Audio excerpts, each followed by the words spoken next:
We live in the world, but the world spins around. Has gain and then there's loss, status, loss of status, praise, criticism, pleasure, pain. These things spin around. And if we let them loom large in our lives, we start spinning around too. We lose our sense of direction, what's right, what's wrong, what's skillful, what's not. And the world offers no guarantee. They'll tell you what to do, but they can't guarantee that if you follow their instructions, you're going to find happiness. This is why we need the Dharma. The Dharma is something that doesn't spin. It stays in place. It's always true, whether there's a Buddha to discover it or not. The Dharma is always there. What does the Dharma teach us? It teaches us the big problem in life is the suffering that we create for ourselves.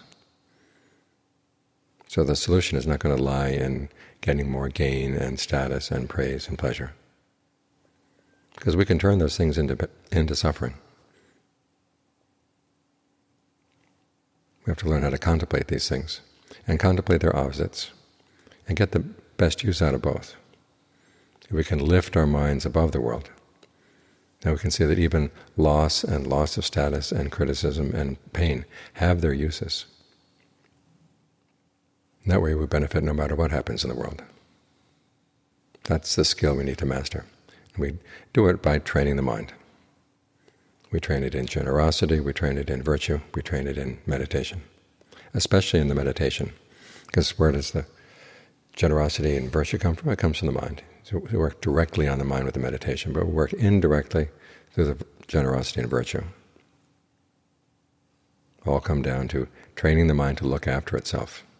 We have that phrase in the chant, "May I look after myself with ease."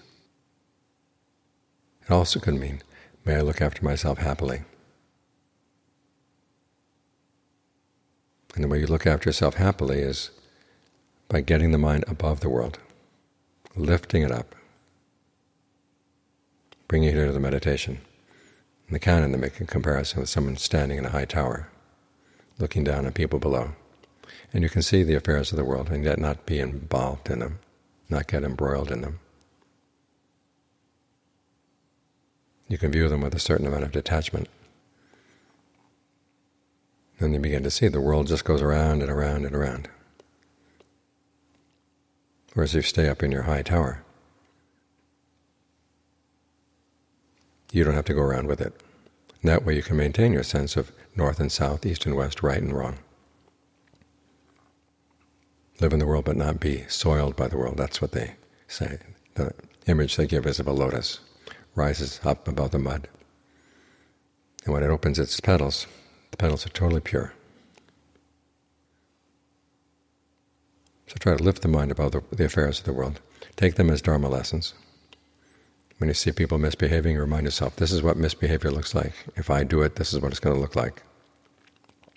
When you see people behaving well, ask yourself, do I have that in myself? If I don't, I can develop it, because after all, they're human beings, I'm a human being. They can do it, so can I.